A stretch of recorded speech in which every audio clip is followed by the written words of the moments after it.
Hi, everybody. It's Gene Simmons, and you're not, and you're listening to the Potter Than Hell podcast with Steve, BC, BB, and Dylan. But you knew that, didn't you? Ladies and gentlemen, welcome to the Potter Than Hell podcast. This is your last stop on the crazy train of hard rock and heavy metal. So sit back, buckle in, and hang on.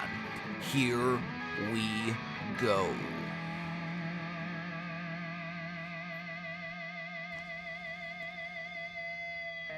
Hello, Hellions. Welcome back to the Potter Than Hell podcast. I'm Steve, your host, and I'm joined as always by BC. And also BB. Our keyboard player this evening will be Dylan.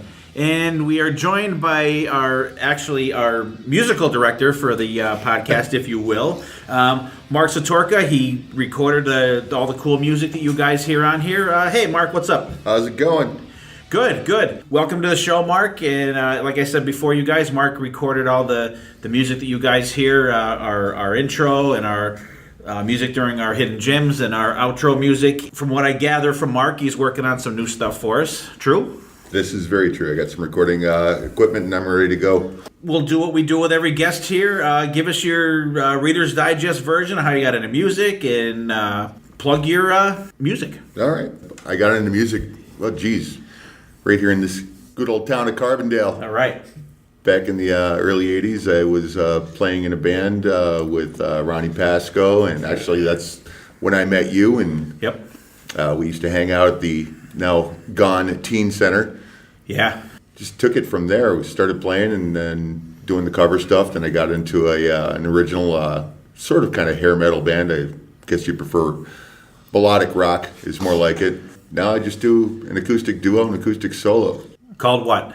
Dem Guys. Dem Guys. Love that. That's awesome. Yeah, Mark was the very first person I thought of when we were forming the thoughts for the podcast. I wanted to have some kind of original music within the podcast, and Mark was the first person I thought of.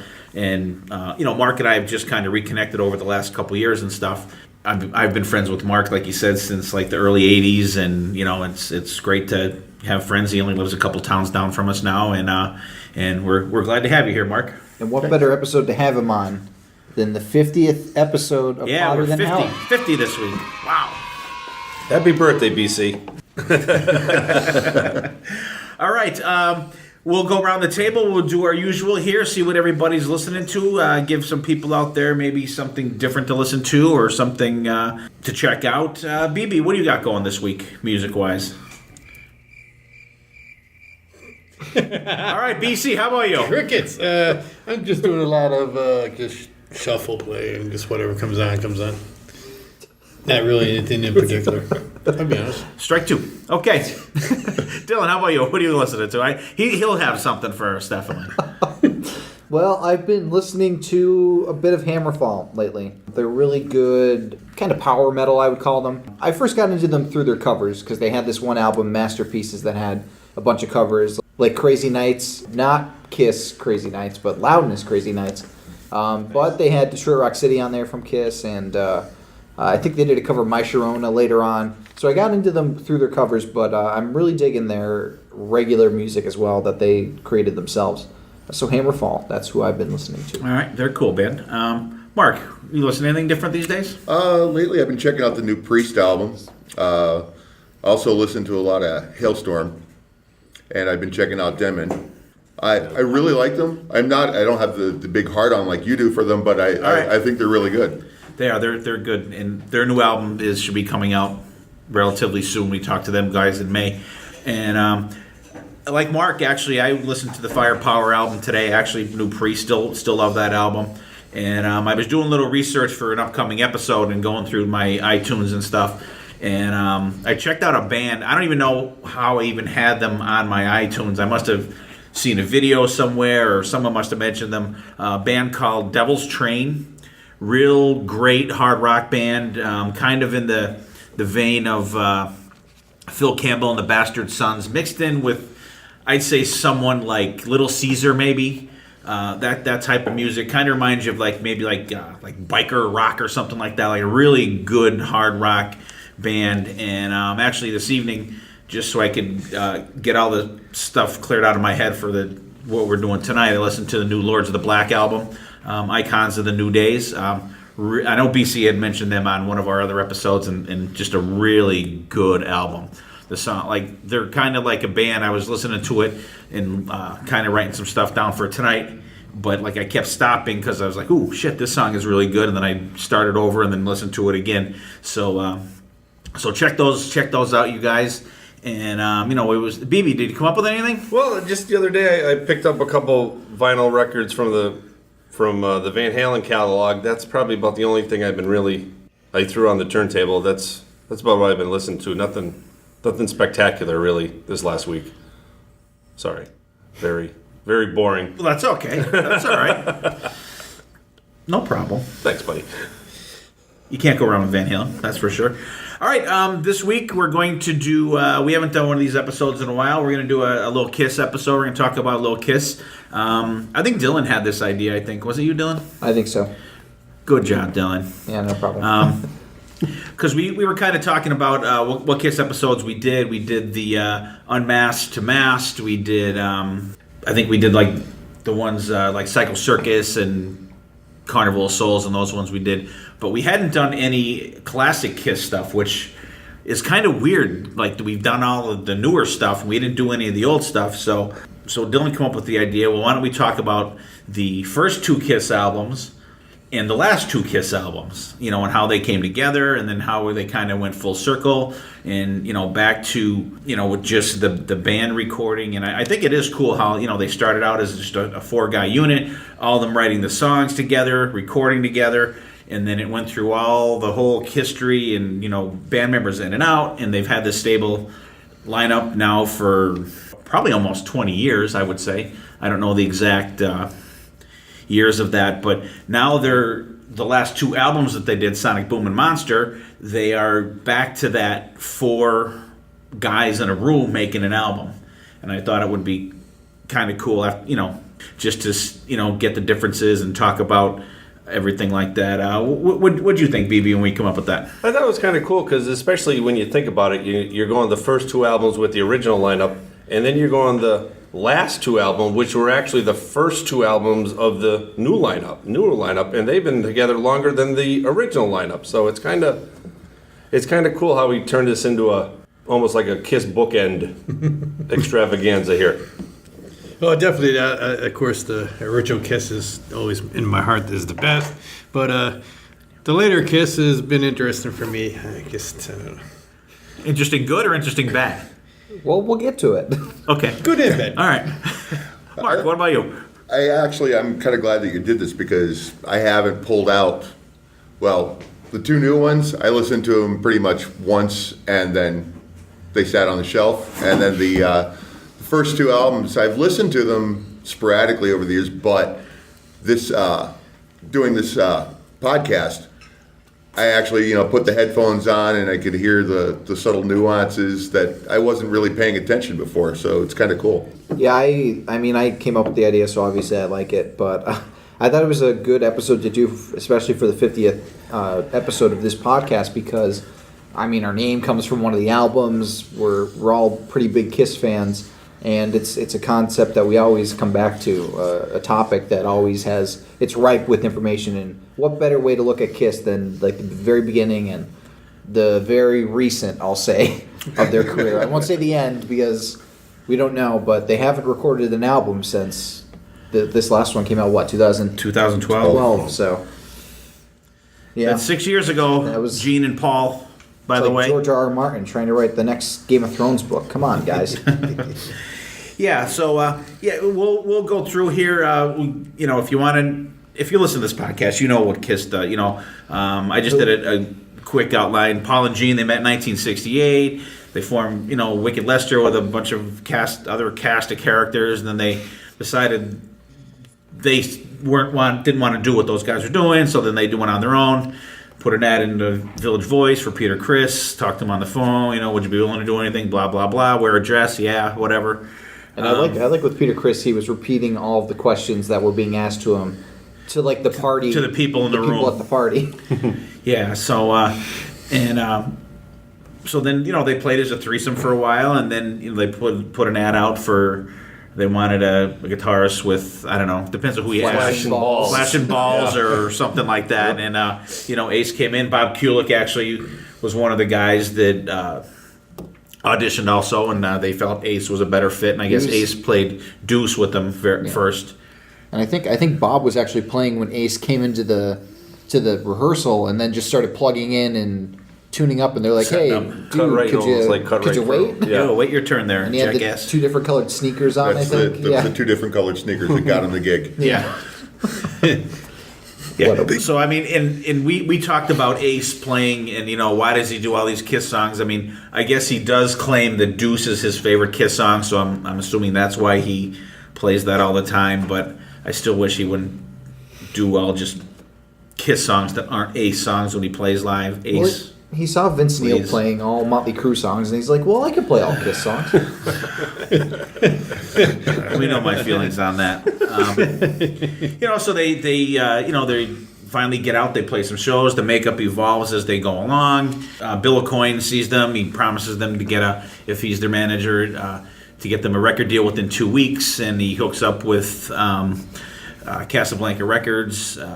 Neil Bogart. Thank you, Dylan. I couldn't think. His name just was blocked in my head. Humphrey Bogart. That's why they called it Casablanca. Yeah, so they cut a demo because Paul and Gene were owed studio time, I guess, from a bunch of studio stuff that they did, and Eddie Kramer cut their demo, which I think was a lot better sounding than the original Kiss album. Have you guys heard that? Mark, I'm sure you've heard. I've heard a couple of cuts from it, but I haven't heard the whole thing. I think they're the ones that ended up on the box set. I mean, it sounds really cool. Like they're like longer versions. They're really cool. So then they get in the studio with Richie Wise and Kenny Kerner, and they cut the first album. Which thoughts on the first album, people? Iconic. I mean, this is what started the whole. Do it. First Kiss album. Which, I mean, look at it. I mean, there's so many classic tracks on it. I mean, you put it on even to this day, and it stands the test of time in my book. It does. No matter how many times you put it on, it's still. I've been listening to it the last week or so, getting prepped for this. They recorded the original album when it came out. It was. Kissin Time was not on there. They made them go back and record that, which we'll go track by track a little bit. But for a first album, I think if you listen to that now, like sonically, it still sounds good. It still sounds like the recording is good. I mean, it's not them live. It's kind of the more of a slowed down version of the Kiss classic songs. But I still enjoy it. All the songs, well, they definitely stand the test of time. The production value is not the greatest on the album, but as far as the first effort, songwriting, dead on. Clearly, Gene and Paul have been writing together for a while. There's a lot of bass riffs on the whole album that I'd never really paid attention to before. Gene's a pretty good player, and never really thought that much of it until I sat down and listened to the whole thing. The guitar tone definitely could have been better. And the tuning is slightly off on a song or two, but it kind of makes it that unique. Yeah. Yeah, definitely. You look at it nowadays, and from front to back, it can almost be like a greatest hits album. Yeah, that's true. That's true. Like you even throw in your instrumental, but there's some quality songs there. Absolutely. I think the instrument that maybe suffers the most in my ear is the drums. I think it's a little too toned down. It's a little muted almost. But you're right, the bass lines, Mark, are just phenomenal. Like, Gene is a very underrated bassist, I think. He's an extremely underrated bass player, I think. And even for as much as I don't like Love Theme from Kiss, listen to the bass in that song. The whole thing, yeah. It's like fucking incredible, Bass is really good. Let's go through the songs, guys. We'll do a little round table here. We'll do track by track. Strutter. First song, I guess it came from a song called Stanley the Parrot, I guess. I'd love to hear that. Great standard Kiss song. I don't think it is the strongest track to start the album out with, personally. I don't know what I would have started the album out with, but I mean that one's good, but I don't think it's great. It's still a really good song. I think Deuce would be a good opener to do, because I mean they open their shows with it quite a bit. But Strutter, I do like the drum intro. I think it's a really simple but iconic way to begin an album, to make a statement. And you could definitely hear Paul doing his almost like his preacher man, starting with the little ows and the little character he would add to the songs, really honing that lead man performance. And I think the solo in is phenomenal, one of Ace's best, and it's a really good solo to start like a band, I think. I have to agree with the solo part. I like the solo, but to me the song is Paul Stanley. I agree, but I think it actually is a good opening song. Do you? Okay. Yeah, I do, because it sort of kind of like builds the album. You don't want to blow your wad on the first song, and I think Strutter, and it's iconic. It's gonna last forever, for as long as the Kiss moniker keeps going on. I think it's awesome. Great chord structure. It's just a really good song. Yeah, definitely not a bad song. Like I'm sure there's a couple that you could have, but I think it's a great way to open it. I like Peter's drums in this one. It shows them that as much as we know now about Peter, he really held his own back in '74. What an actual good drummer he was. Hey, he was on my Mount Rushmore. That's the year that he started to be on there. Okay. I'm not saying I don't like the song. I just I thought maybe they could have did something. It's not a bad opening song by any stretch of the imagination.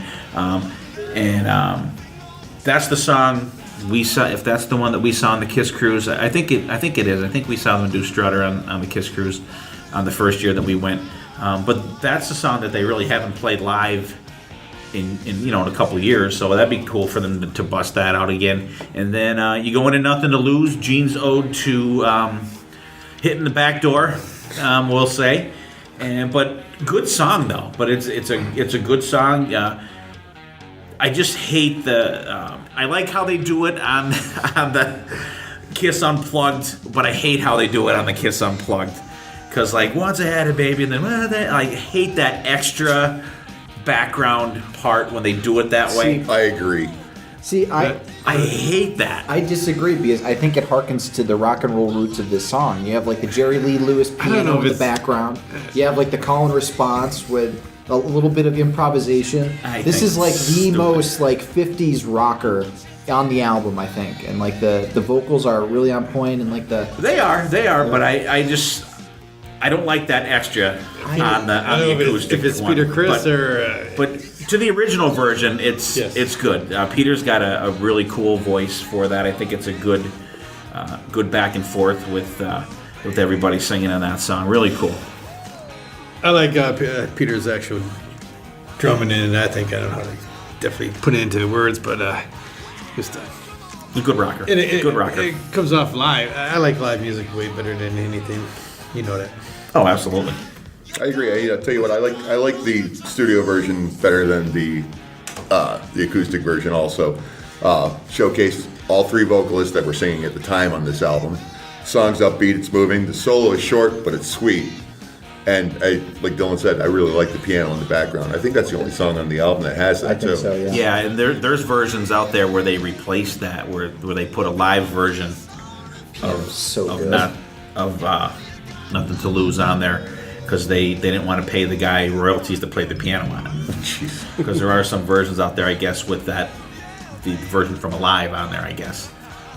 Yeah, I love how Gene and Peter's voice on this, how they clash together really nicely. But I'm going to side with Dylan. I love the unplugged version. I really think that it's a little bit more upbeat than the original, and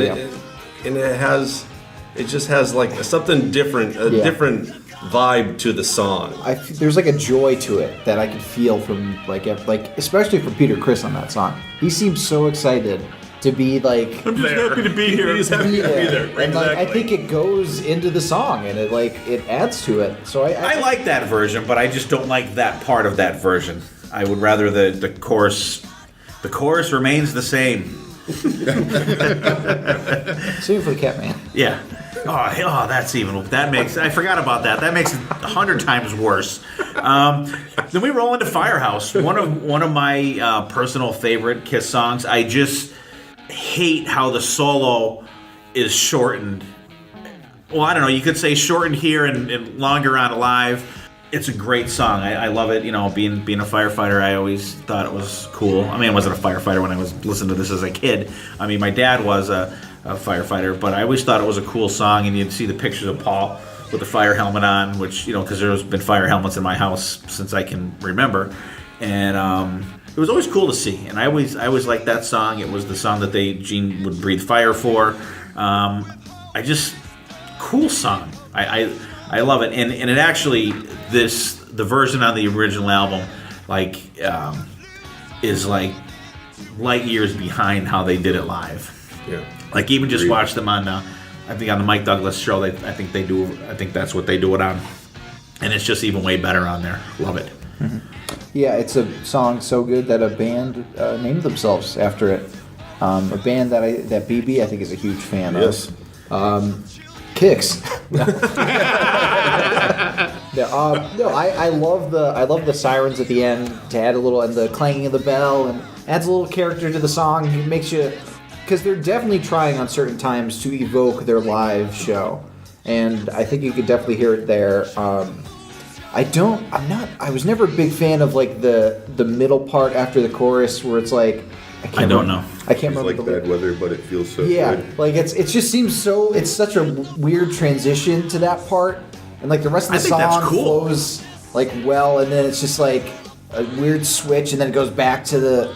I mean, like it's okay, but to me, it just kind of throws me off a bit. Just to be different. We can't all be like, hey, this song's great. This song's great. Hey, listen, you were difficult about Nothing to Lose. Just last track. Come on, damn it. This is Firehouse. That's one of the perfect Kiss songs. And I do agree. I think it's better. And like a lot of the tracks, especially on the next album, I think there's better versions of it out there. But I mean, this version's really good. It's listenable.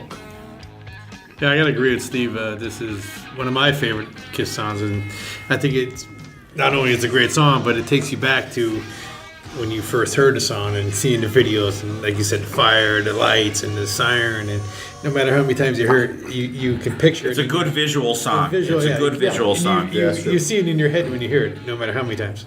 I agree. The only thing I don't like is on the original album, the song is too slow. Yeah, it is. It's way too That's slow. exactly what I have written down. Oh my God, I love the song, but just go back to the live version. Yeah, and the version on Alive just absolutely rips. Yeah. It is just fucking great. Yeah, Mark says exactly what I've written down. Listening to it the last couple days, it is just so much slower than what you're used to now or what you've heard over the years. And it's funny to go back all the way to the original, and it's almost like it's like a step down. Like it's missing something, but who here has heard the Alive version before this version? That would be me. I have definitely. too. Because I Can't remember. Kiss Alive was one of the Dylan, you heard them all at once. Kiss Alive was one of the first albums one of the first maybe 4 or 5 that I had. I didn't actually have it. I heard it.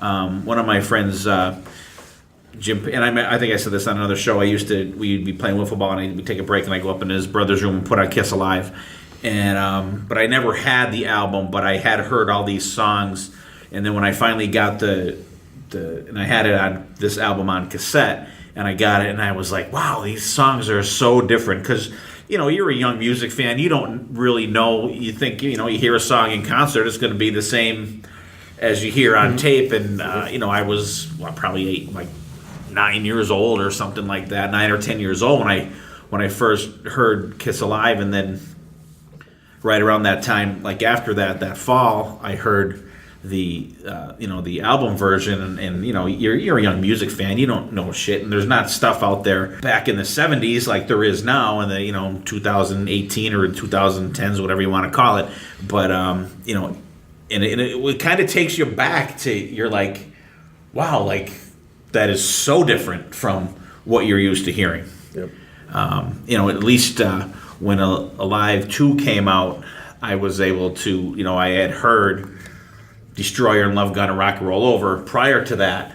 So, there was no surprise there. I mean, they played them a lot faster than on Alive. If you take the speed of the songs on the first 3 albums and then Alive, it's sped up. But if you take the second 3 albums and then the songs on Alive 2, it's sped up even more. They played those songs fucking fast. Right. On Alive 2, like Ladies Room, it's like a totally different song. It's so much faster.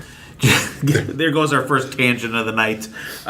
Cold Gin, the Ace Frehley classic. He wouldn't sing at the time. I think he was probably shy to sing, but I don't think they really encouraged him a lot to sing, I want to say. It was always my personal thought on that is that, but Well, if you saw him talking on the Tom Snyder show, then you would know why. yeah, that's true. And like you guys know my feelings on Ace. I love him as a thing, but I think he's kind of goofy. But great song though. He claims to have written it on the subway, gone his way to practice with the band, and just a cool song. And the only really. What's your favorite part of the song? Huh? What's your favorite part of the song? I don't have a favorite part of the song. You know you do. I have a least favorite part of the song when Ace sings it, but and we all know that. And although I gotta say, Ace, you did me a solid for having such a terrible show at M3. You didn't even sing that part at all. He was a little rough at the. BC was looking over to me, and I was kind of out of the corner of my eye, waiting for him to give me the line, and then Ace just kind of walked away from the microphone and didn't even sing that whole fucking verse. I'm like, he said all it's right. time to leave, and he's like, you know what? It is time to leave. I know. I'm gonna leave. I'm not gonna sing anymore. I know. Yeah. So thanks, Ace. But it's a great song. It is just I love the middle part and the da-na-na-na part. Yeah. We all know that part. And I even like how they do it on Alive. They put a solo at the end of it. Yeah. That is totally ripping solo, and just a great song. It's you could kind of feel New York City in the 70s listening to that song. Sure. Yeah. I know you weren't around then, Dylan. I love the middle part because I think Gene wrote that part. They said later on, but they credit Ace with the whole song. But that part is really, really cool. This is my second favorite song on the album. Just a great riff. It's a sing-along song. You can just, it's Cold Gin Time again. Like everyone's singing along. I do like. I do like it better with the solo. At the end, this version doesn't have the solo. And like I said, there's a lot of songs that I like later versions of it, but again, it's such a rocking, cool song, cool change in the middle, and it just brings it on home for the end. Second favorite on the album. I agree with both of you so far. Like you said, strong song in my book. It stands the test of time, like most of this album does, and it takes you back when you were a kid. Every time you hear it, I'm sorry. You're drinking a lot of cold gin when you're Drinking a lot of cold gin. gin. My grandmother didn't see me doing it. I would actually like to see Ace attempt the vocals, or at least to hear an outro of him Back then? Back then. Oh, absolutely. I would absolutely. love to hear that. I wonder if he ever even tried it. I don't know. I wonder if that ever. If he tried it and he felt. I don't know. There's got to be tapes somewhere in Gene's vault of all that stuff. But however, it did give us Gene's first "Oh Yeah" song. Yeah. Yeah, definitely a cool song, and I found a nice little tidbit that Dylan would definitely enjoy that, and we can piss Steve off. Weezer's guitarist and lead vocalist Rivers Cuomo said this was his first ever song that he learned to play on the guitar. Yeah. Rivers Cuomo. What the fuck is that? The lead singer. Weezer. Come on, Weezer. Weezer. Oh. He is such a big Kiss fan that in the song "In the Garage" he name checks Ace Frehley and Peter Criss. Oh. So, See? There you go. and actually Yay. he played Detroit Rock City with Foo Fighters on stage in Australia recently. Wow. That's probably, I saw that. That was Yeah. really good. I'm impressed. It was But really it's cool. one of the very first songs that I learned how to play too. Well, that, Absolutely. When I learned how to do a 2-note bar chord, absolutely. awesome.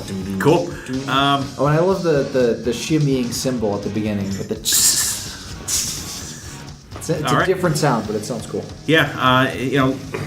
Solely, written by Ace, like you said. Maybe Gene did that little middle part there, but Let Me Know, which is one of my favorite, if not my favorite song on this album. I think maybe because you don't hear it ad nauseum like you hear a lot of the other shit all the time. It's just a cool rock and roll song. It's not even like a hard rock song. It's just a good rock and roll song.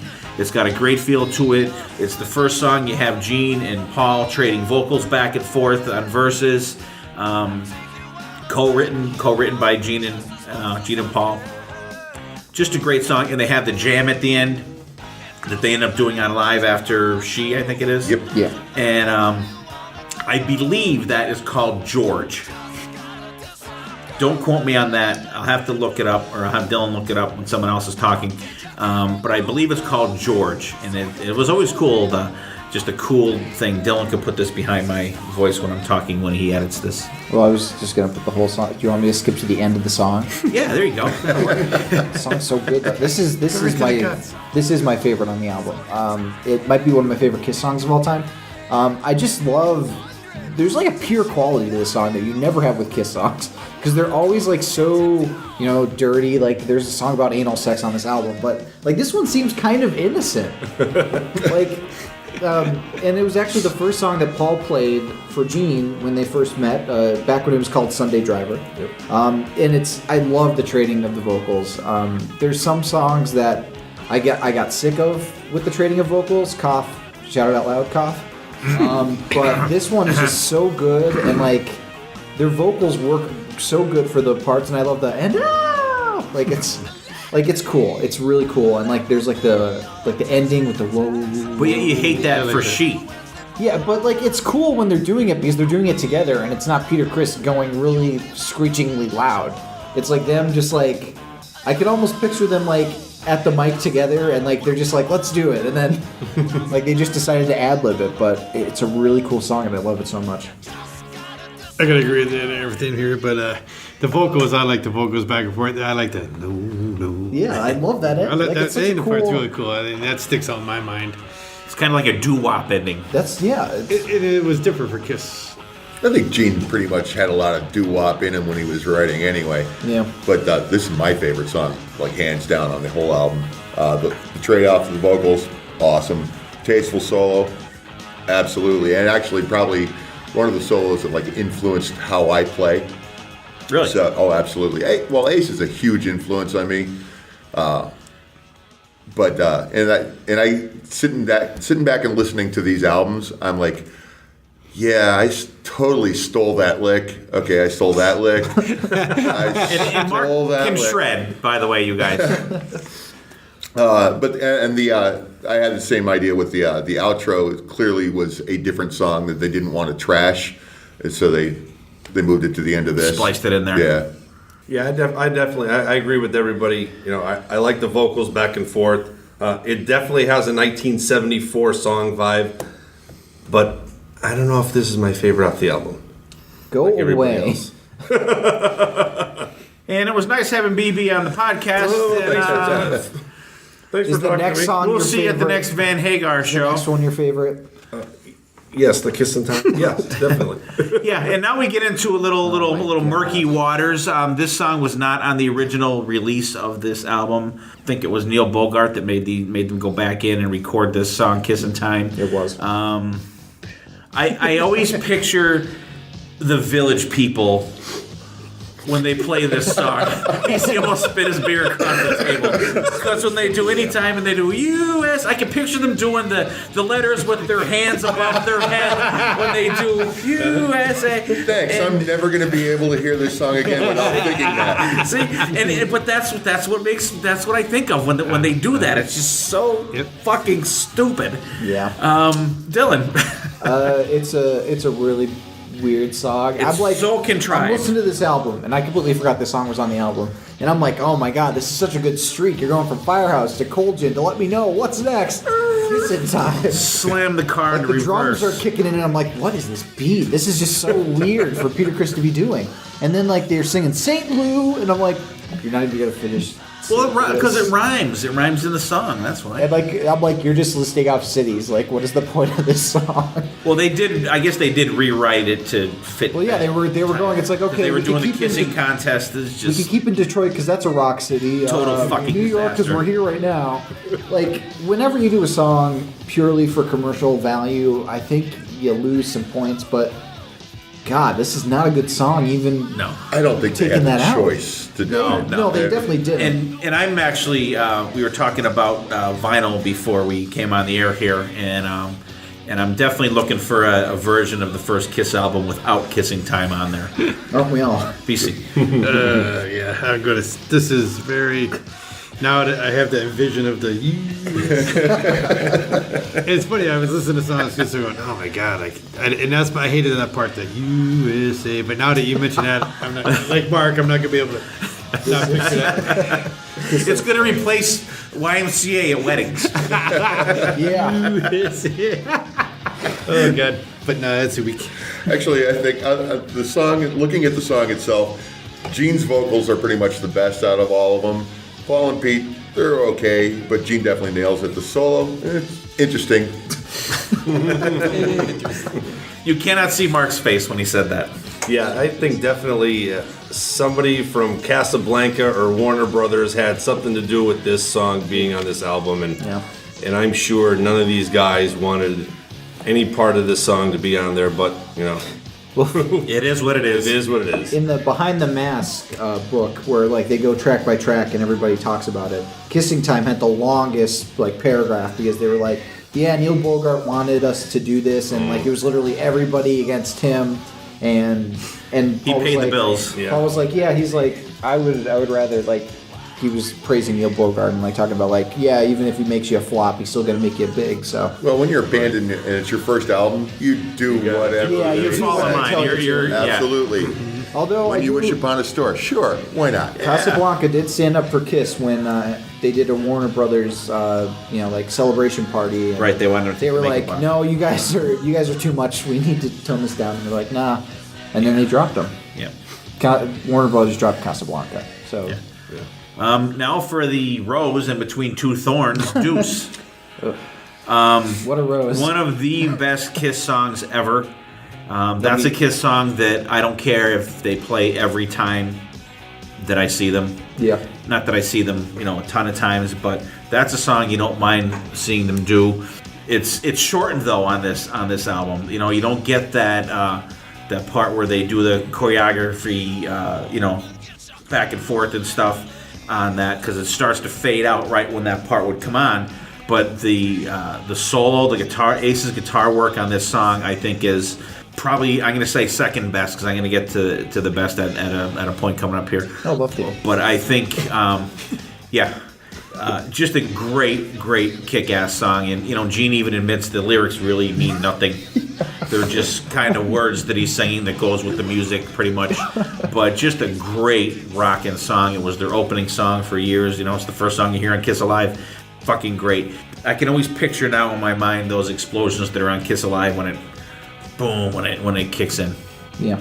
I definitely agree. This is a staple in Kiss's catalog. The placement of it is really good because if I was somebody listening to an album for the first time and it was the Kissin Time edition, I would be like, oh boy, I hope this next track is good or else I'm going to shut this album off. And then Deuce comes on, you're like, okay, I'm back into it.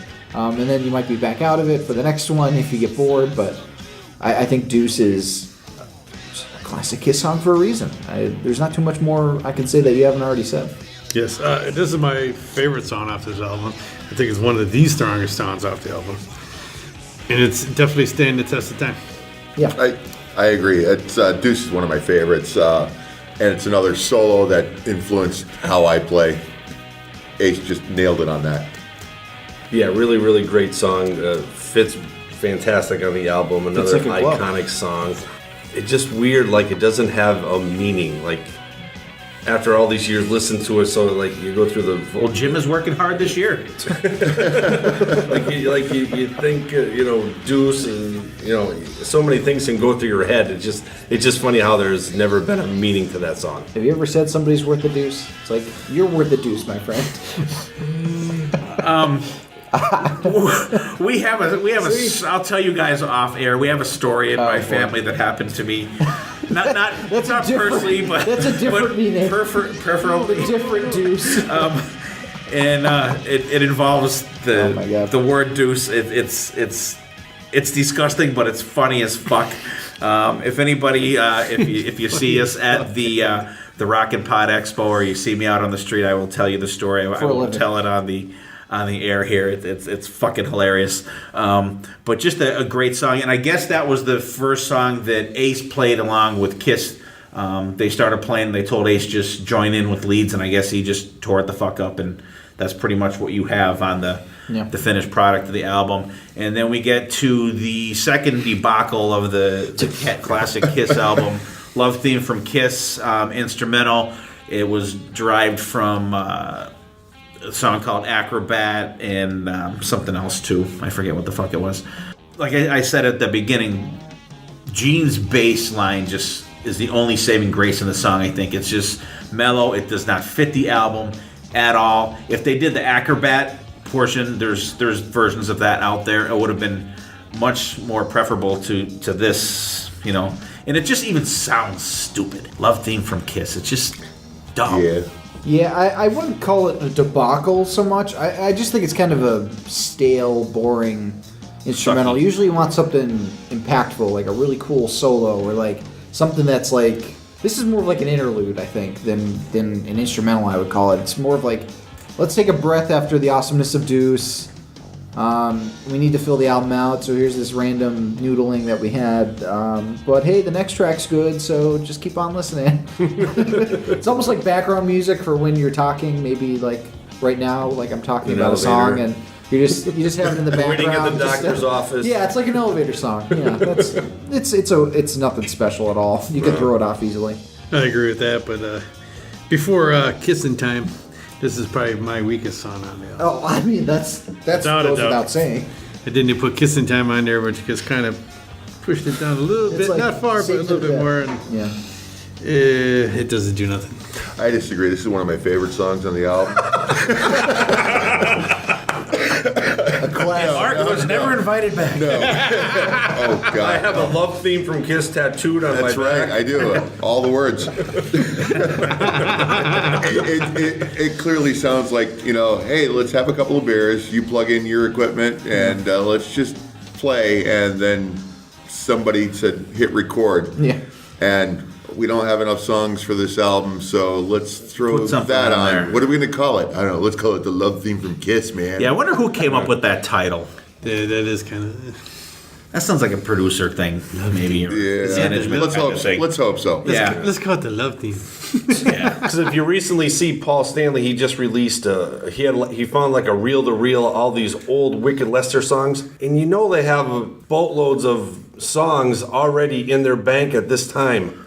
Why that? Like, Because why they just even throw had something- songs like "Watching You." They already had been playing them. Yeah, live. so you know. So I don't know. I mean, know. it made it to the next album, but I don't know why. I don't know. Nobody knows. I blame We're gonna BC. have to get who's that guy? Is it Richard Hatch for Unsolved Mysteries? Oh yeah. We're gonna get him on Why it. did they do Love Theme? Stack. Richard Stack. There you go. Why did they do Love Theme? Who's that guy? Who's that guy? Richard. What? Who did I say? Who was the first guy I said? Richard Hatch. I don't know. Was he the guy in Battlestar Galactica? Maybe I think it was. in Coney. That's not He was in Starbuck, Coney the Hatch. other one. Apollo. Apollo. Oh, Was he okay. Apollo, the original? Maybe. See, I watched the reboot, Oh. so the reboot's so good. I'm sure. Okay. 100,000 Years. Probably my favorite song on the album. One of my favorite Kiss songs. I love it. And I think that Ace's best soloing is on this song. And I especially love it live. I like all these songs better live. But just a great song. Starts out, you get Paul singing. Peter kicks in, sings the rest. I think that was a good move. I don't know how it would sound if Paul sang the whole song. I'm not really sure. I don't think it would be as good, even though I'm a huge Peter Criss fan here.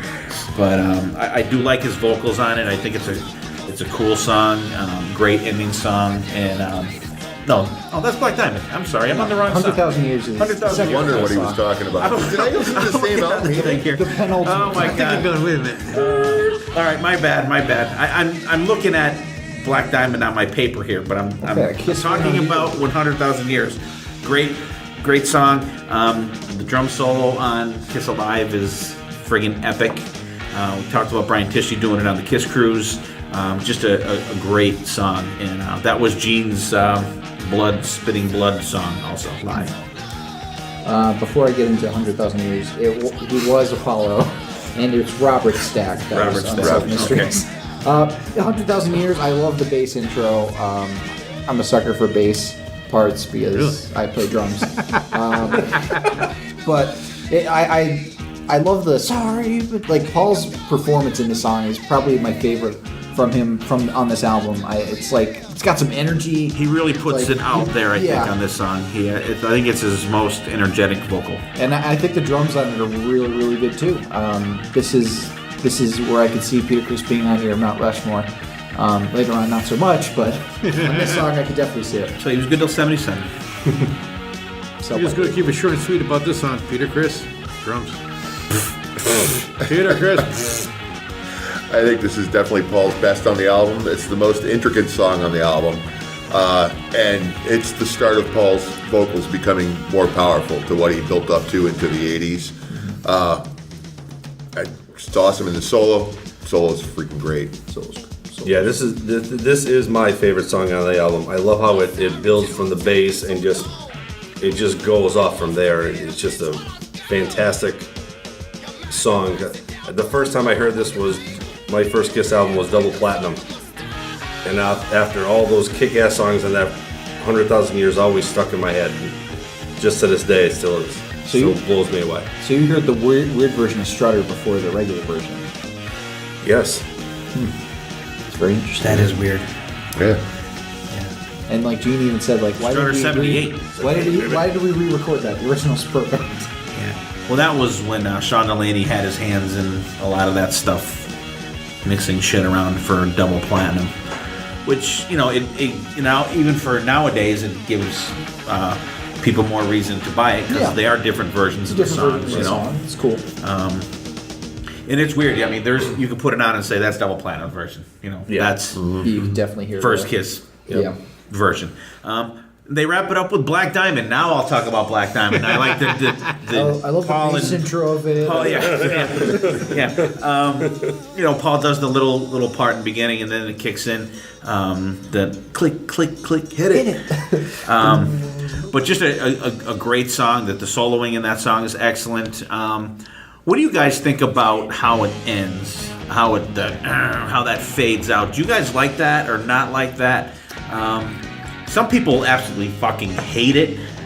I kind of think it's cool. I think it kind of ends the album like a little murky. I think that, and it's a good ending song, and it kind of leaves you wanting more because that song, the solo and everything, it just rocks. I think it's a perfect ending song.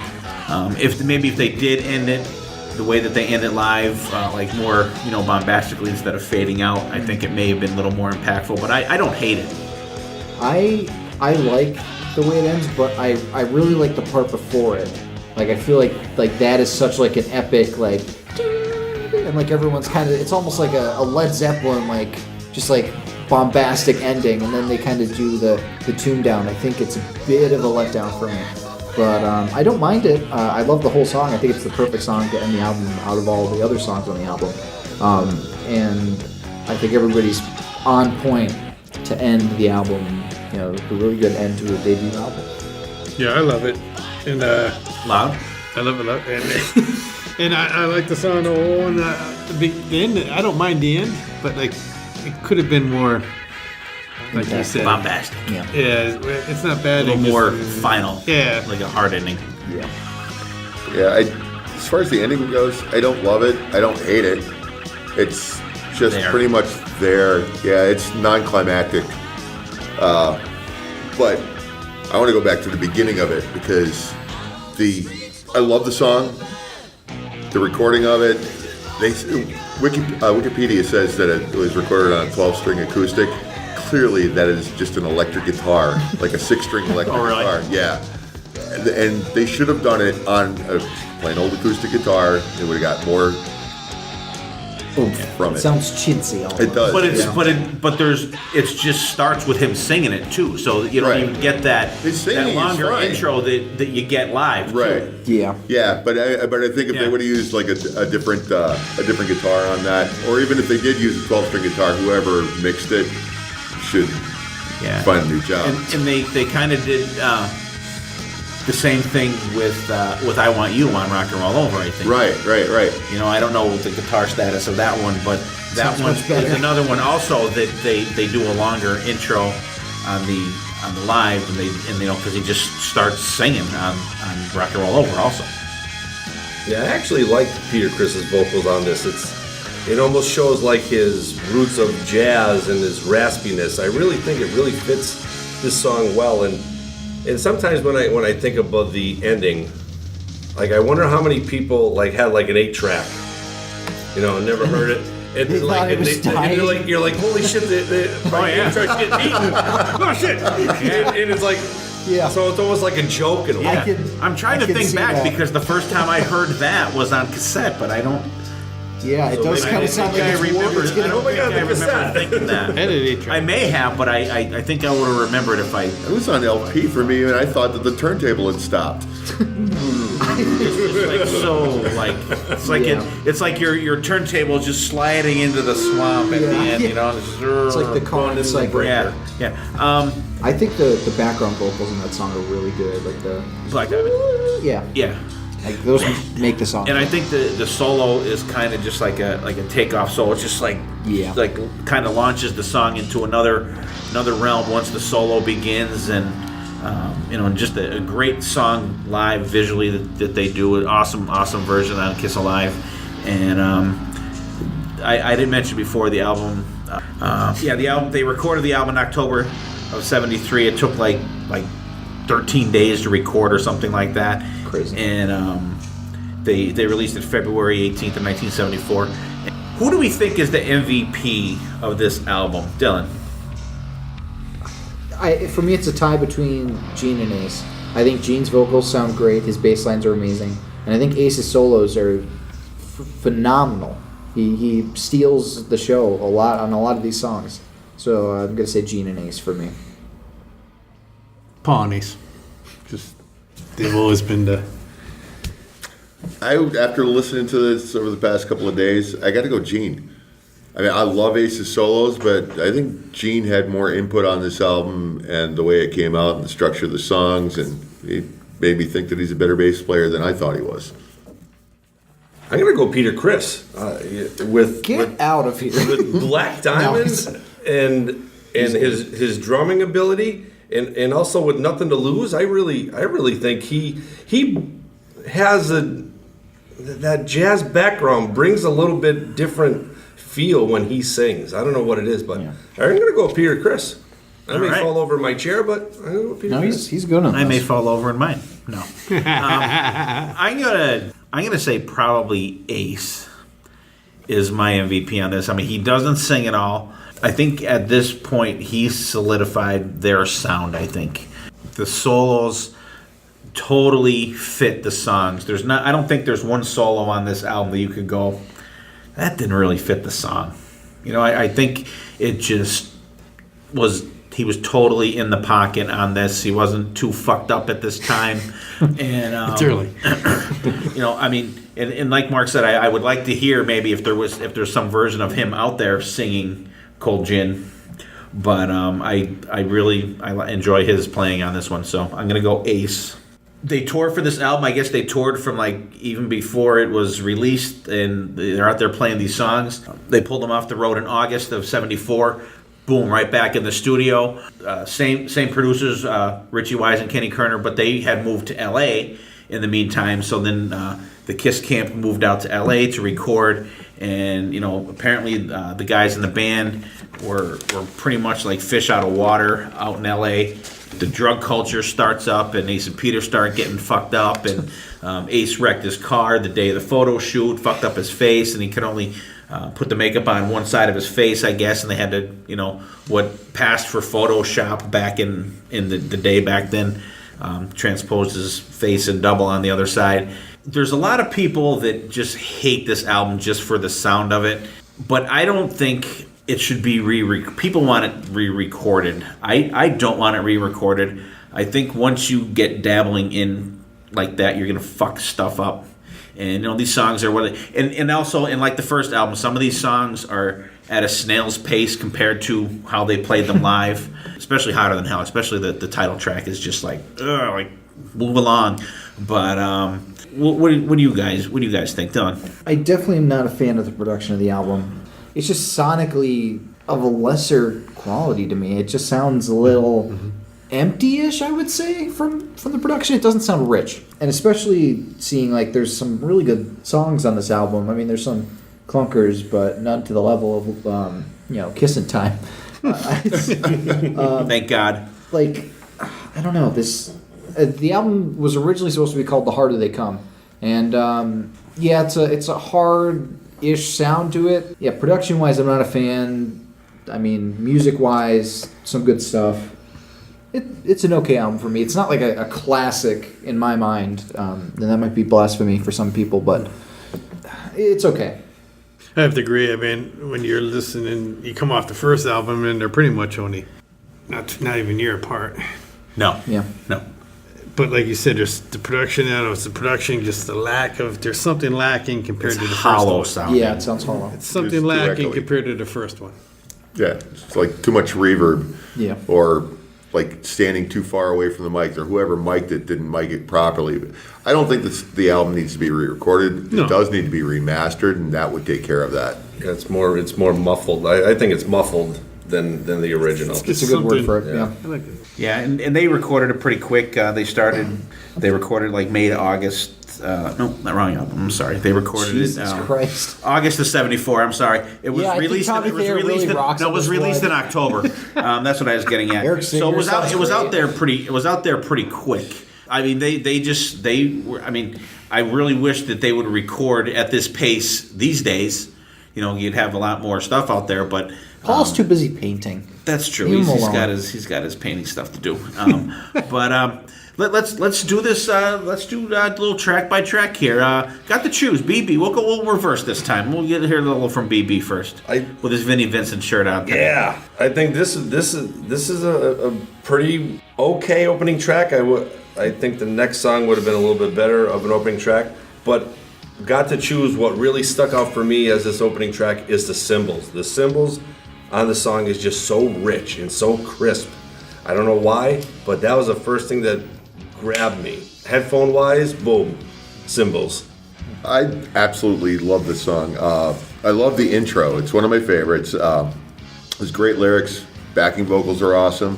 Again, like we talked about, it's a little echoing. I think it actually shows more in Got to Choose than any other song on the album. And I absolutely love the solo. I agree. I love the song. It's one of the but overall, it's just, Say it. What? Say it. It's lacking. It's lacking something. It's just lacking that. I think it was, and I was looking at the intro tracks for all of Kiss's other albums. I'm going to say it's the weakest intro on an album, and that is including The Elder. I think, just choice-wise... Depends on the version of the Did I say album. which version? Yeah, I mean, but just choice-wise, it's such a slow... Way better than Fanfare. Slow opener. Like, you could have opened with, like, Let Me Go Rock and Roll, or you could have opened with Parasite, and it would have just been like, wow, what is this album? And I think my biggest problem with this album is the order of the songs. I think they just threw a dartboard, and they're like, okay, that one's first, that one... Like, Got to Choose is not a good opener. They could have even did Coming Home. Like, they'd open it with Unplugged, and it would have been better. But, like, Got to Choose is just so... I mean, it's an okay song. It's not my favorite Kiss song, but it's a decent Kiss song, but it's like a middle track Kiss song, like, in an album. It's not an opening track. I'm kind of in Mark's camp. I think it's a great song. It's one of my favorite Kiss songs, and the solo is fantastic in it. It does sound rather hollow, especially in the beginning. And I do think that they would have benefited a little more of opening up with a different song. However, I think with Strutter, and then especially Got to Choose opening this album, if you look at the writing credits on here, it's one of the few songs that is Paul alone. And I think this is where Paul starts to assert his control of the band, in my opinion. I mean, it was always him and Gene, but I think that this is kind of where the embryo of it was. That even though it's not the strongest, maybe opening song, it's one of the best songs on the album, I think, but I don't think it's one of the strongest songs on the album, but it's my song, and it's going on the album first. Just my opinion, but I do love the song. And this song, absolutely, it's a bonus track on the Kiss Unplugged, and it is fucking phenomenal acoustic. Parasite. Now this song Parasite, in my opinion, would be a fantastic opening track. Even if it just flip-flopped the first two. Ace's good opening riff on this song is just spot on. I really would love to see that be the opener. Great momentum to say, here we are, we're back, we're going to kick you right in the balls. Let's go on this next album journey and hold on, because here comes a quick ride. I agree. That opening riff, that hook, it's awesome. Thing about Parasite, I think it's probably Pete's best studio drumming to date. I like the little break in the middle. And I tend to agree that Parasite and Got to Choose, if we flip-flopped, that would definitely work. I agree. Should have been maybe the opening track. Just so much more punch. It grabs you, even with the bad. Ace likes it so much, he started it without the whole band. That one at M3. Gets excited. But this is definitely a good song to start off. Yeah. I think this is my favorite on the album. I love going into the solo, like it's such an impactful intro to a solo, and I think it's one of Ace's best solos personally. I mean, everybody talks about the solo in strange ways, but I love this solo, and the riff is really cool, and it's just like an impactful song. And I'd like to say it's like the first, almost like Demon Gene themed song, even though it was written by Ace and he was meant to sing it. It kind of has that evil kind of feel to it that all the Evil Gene songs have. I love Parasite. I think it's a great song. Also, one of the strongest Kiss songs, and it's this song. I mean, there's certain songs in the Kiss catalog that has stood the test of time, with the band even playing live, and they're still playing it. Ace is trying to play it sometimes, but it's just a great song. And I totally agree with Dylan. The solo is phenomenal, and I think Ace really sets the bar for his solos on this solo. Yeah. And the arrangement of this song is just so cool. Like Dylan said, how it goes into the solo is so cool, and they do it. And like on Kiss Alive, they do the extra long drum part in the middle before it kicks to the part before it kicks into the solo, which is also a cool part. Is just very, very cool, and the arrangement of this song, I think, is fantastic. Love it. BB, this is what your mother told you is going to happen to you. If I'm 93 and I fool around with a 16-year-old? You're going to go blind. Oh. God. She told me it'd stop growing, but... All right, going blind. Number 3 on the album, I think it's a really good spot for it. It's not as heavy. It's a little bit slower tempoed song. I think it's originally a Wicked Lester song. It was Little Lady or Young Lady or... Little Lady, I think. Little Lady. I really like it. Acoustically, we keep going back to that acoustic one. I love the acoustic version on the Unplugged. It brings a different feel, but I really think it's a good spot in this album for this song. Just to, if you're going to slow it down a little bit, right there is good. I love this song, Going Blind. It's one of my favorite Gene songs. And actually, like you said, when they did it on Unplugged, I was like, holy shit! I can't believe they're pulling that out of their back pocket. Right. That was awesome. It was like that song was meant to be played. Despite the I'm 93, you're 16 line, which apparently he's got a thing with 16-year-olds, whatever. But the bass runs on that. She's in her 50s now. Yeah, right. She's too old for him. But the bass line, the bass runs on that song is freaking awesome. It's absolutely one of my favorite Gene songs. I agree with these guys. It's a little bit slower, but when Unplugged came out and you first heard it, you're like, damn. I mean, I like it more acoustic. Yeah, I'm with BC. I think it's a better song on Unplugged. And there's another one that I think is a better Unplugged than regular, and I think we're all in agreement on that one. But Yes. Going Blind's not bad, despite the really creepy ass lyric. It's just so weird. Like, why? Like, what? Why? I think Paul actually came up with that line. I think. Like it's like That was three it's creepy. weird. Creepy, yes. It's weird. It is, but hey, It would have worked with 18. Why not just go 18? Yeah, I think But you got it. They're only in their 20s, so that's only a couple of years younger than them at the time when it was written. I think the vocals are really good. You know, when never you're 93 really, and 16, you know. you don't really hear Gene going for melodic. You're usually going for like rockin' Gene, and Yeah. it's cool to hear the different. Yeah, I enjoy the song, and I with you guys. I think it translates a little better on Kiss Unplugged. It's different. I remember the first time I heard this, and I'm like, this is so different from everything else that they had out. Because I think I got this after. I think I had Love Gun, then the first Kiss album. Well, I had Destroyer, but someone made a copy, so I think I had Love Gun, first Kiss, then Destroyer, and then Alive 2, actually, and then Hotter Than Hell, I think. And I just remember like thinking, this song is so different from every other Kiss song, and it kind of still is. I think it's just it's a good song, but it's just so different from their usual thing. And I think it was kind of cool. I think it was kind of a little risk-taking kind of deal that they put this song on there. It just is so different from everything else they have out there. That's true. Hotter Than Hell. Hotter Than Hell, the title track. Another iconic song from these guys. They named a song after our podcast. See? Boy, oh boy, that's pretty cool. I wonder if they know. You should start charging them. Title track, great song. Another iconic song from these guys.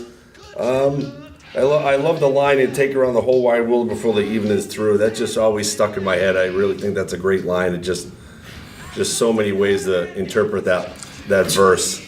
But really, I really enjoy this. What do you mean? It's just another, these guys are rolling with song 4 on this album. They're just all systems go, and they're just kicking ass now.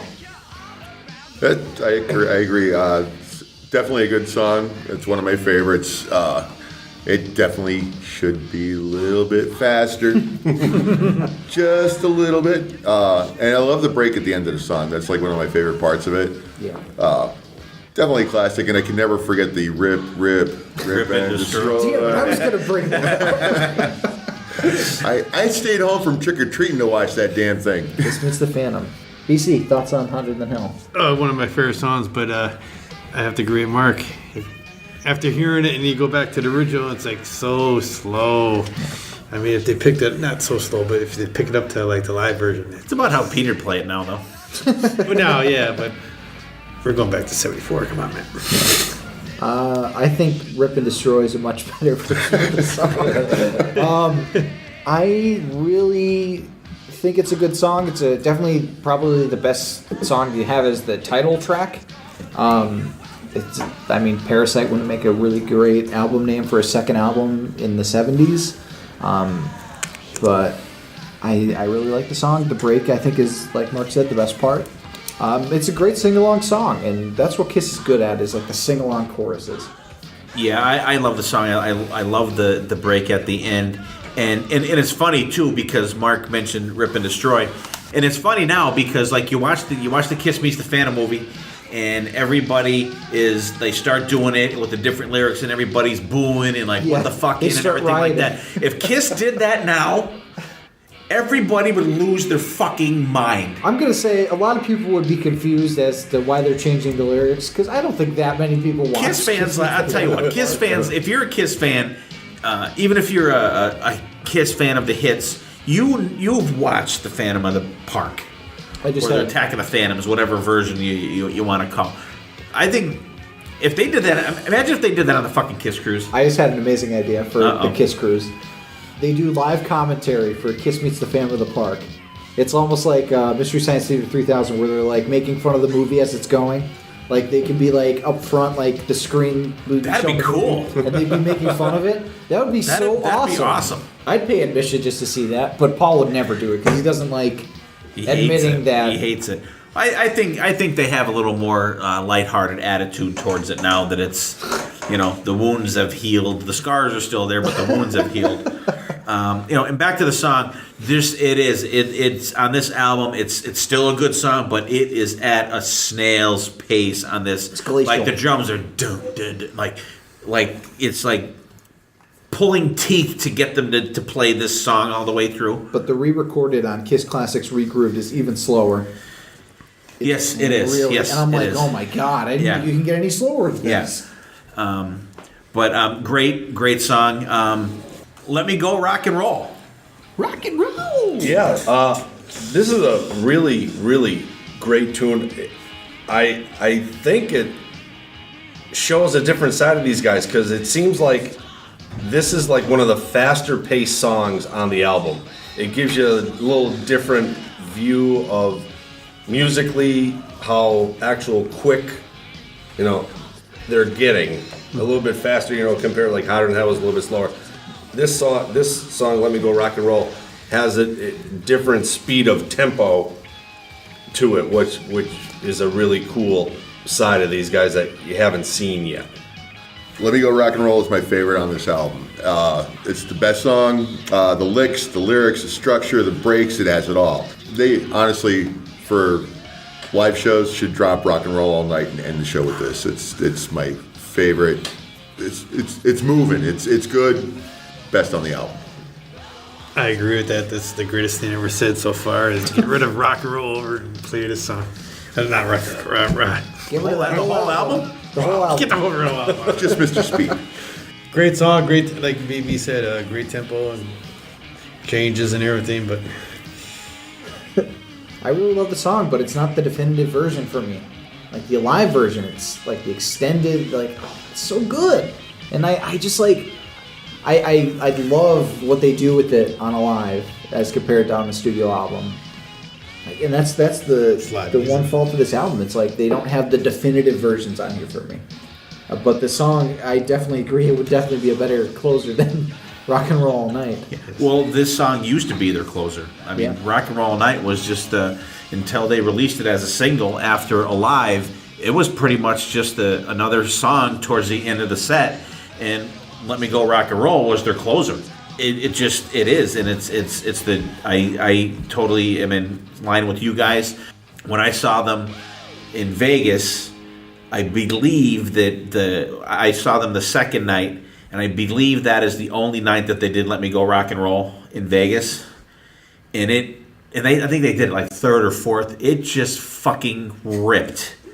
And they did like the in quotations, the Alive version with the extended solos, and there's one part where I cannot mimic it because I will sound so stupid, but there's one part that I absolutely love, and it's just, and Tommy does this song to a T, and this is one song that I don't mind him going note for Ace because it's so good, and it's just a kick-ass song.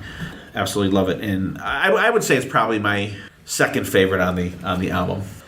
Why don't you do the next two? We'll do two. All right, Speed it up a little bit. All right, all the way. No, just This speed it one up a little bit. This one didn't do anything for me about it. At this time I heard this song, like you're almost getting sick of Gene in a way because he 1, 2, And 3, we're just 4, kicking about 5. again. He's got 4 of the last 5 songs, and you're like, well, this didn't. I'm not a fan of this song. It really didn't fit. But watching you, here we go, another Gene song. But I really love this version of Gene's vocals in this song. I really think it fits his personality, and it really, really fit the album in a way. I have to disagree all the way. My second favorite album, or second favorite song on the album. It's got cowbell. It does It's got lots of cowbell. more cowbell. It's got a great hook, awesome chorus, very cool solo, Watching You, I also love that too. I love the guitar hooks on that.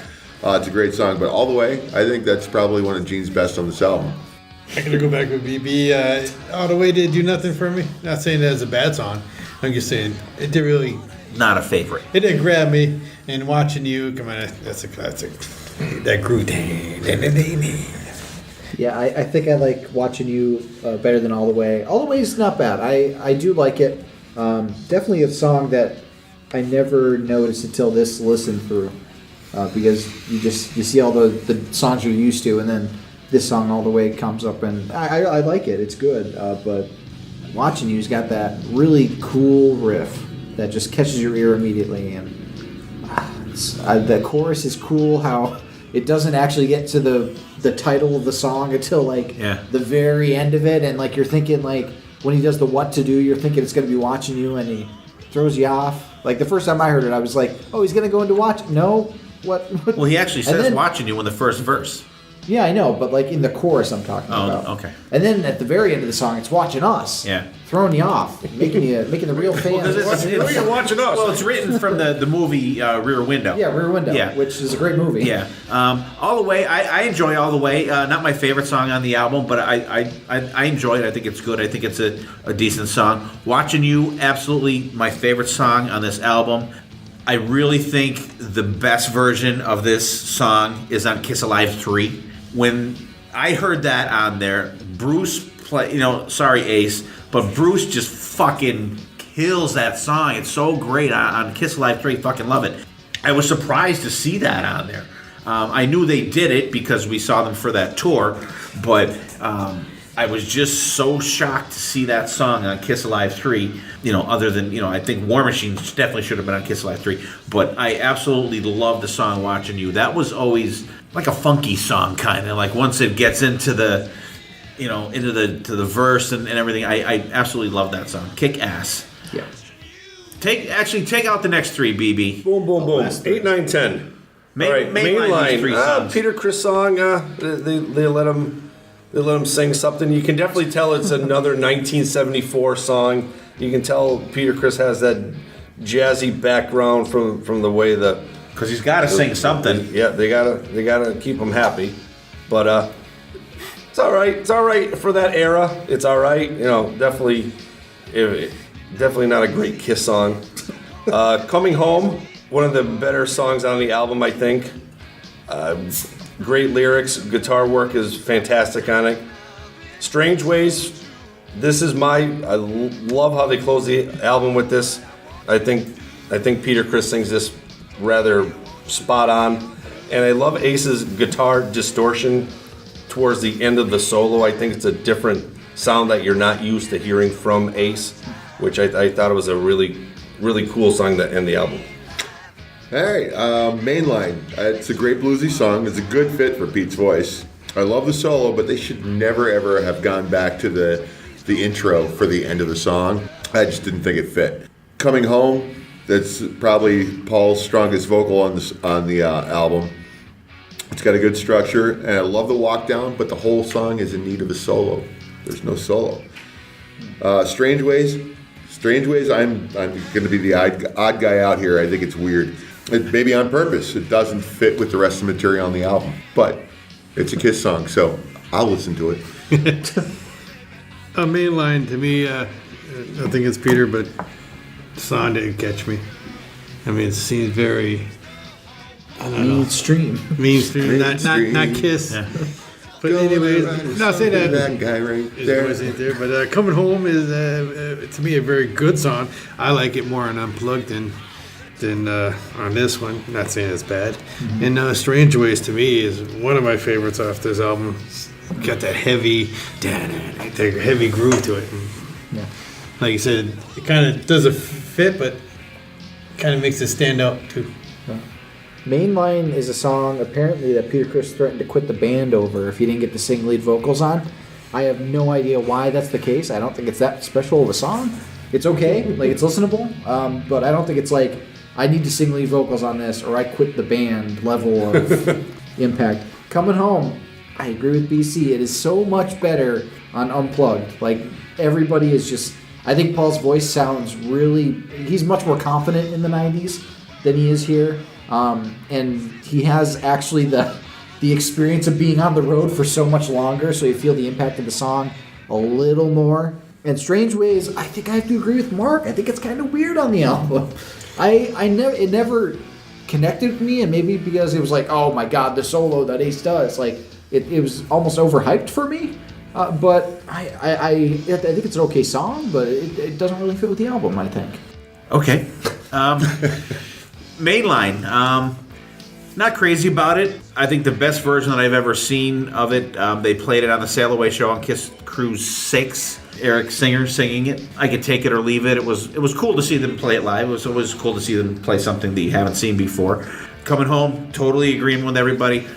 Best version on Kiss Unplugged. I actually got to see they did Coming Home on Kiss Cruise 7 last year. I did that, and that show was friggin' phenomenal. Strange Ways, I'm not really crazy about this song. It's one of my least favorite, quotations, Ace songs. Apparently Peter wanted, there was like a 7-minute drum solo in the song or something like that, and Peter was going to quit again if it wasn't left in there, and he went to the studio, went home that night, and they just chopped it the fuck out of there. Thank God. The song never really did much for me. Not a huge fan of that song. Megadeth does a kind of cool version of it. I forgot to mention that, yeah. Someone mentioned about the solo before. I do think the solo in Parasite is better than that. Yeah. It's cool. It's definitely cool. I guess it was a one-take kind of thing. I don't know. I really would have liked to see Watching You in the album. In the album with Watching Us. Would have been cool. I Awesome. never thought about that. That would have been great. fucking awesome to end that album with. And it goes back to, I think the order of this album is not great. Oh, it's haphazard. It's at best. He just threw the songs You on. wonder what that process is, if it's... I tell you what, if Strange that? Ways wasn't the end of the album, maybe I would have liked it better if it was sandwiched between two comparable Two different songs. ones, right? Yeah, and I think Watching You would have been a great ending song for that. Just end it. That's a good point. Yeah. Would have been friggin' cool as fuck. There's the first two albums. They tore the fuck out of that one, and apparently this one actually sold less, I think, than the first Kiss album. And then they shuffled them back in the studio again to do Dress to Kill, which I think is it's the shortest Kiss album of all time. And Much like the suit pants on Gene on the cover. yeah. That was one of the they were Neil producers. Bogart's suits. Neil Bogart's, Yeah, they were all his suits. All right, before we move on, let's do our little MVP talk. BB, MVP of Hotter Than Hell. I'm gonna have to go Gene. It seems like Gene is singing 5 out of the 10 songs, and I think he's getting greedy on the. I think he's showing his greedy side already. And second album in out of 20 or whatever they have. I think he's showing his greedy side. So I'm gonna go Gene just for being lead singer of the 5 out of 10 songs. I'm going to have to say that even though Gene did some awesome writing on this, Ace is the MVP on this one. His solos just kick butt. I'm an Ace guy. Yeah, I can say Ace for all of them. Oh, you can't. No, he can't. He's getting it out of the way. I'm getting out of my system now. I have to agree with Mark and BC. I think Ace is on point with this album. I'm going to go with BB. I'm going Gene. Wow. I No think Peter Where's Peter? I think that the Gene. This is one of Gene's strongest material albums of the early stuff. I think he really shines on it. Love it, Gene. All right, we did the first two. We have Kiss self-titled. We have Hotter Than Hell, second album. We did the first two. Now it's time. I think you guys. We should probably move on to the last two. All right, so there's the first two. We decided that we're going to split this into 2 episodes. So we're going to move on. The next episode is going to be Sonic Boom, and it's going to be Monster. So we're going to go through all of them like we did these first two, and let us know what you guys thought about the last episode. Which is your favorite of the first 2 albums? And we will definitely be back next week with part 2 to this episode, and we will see you next time, and there will be a next time.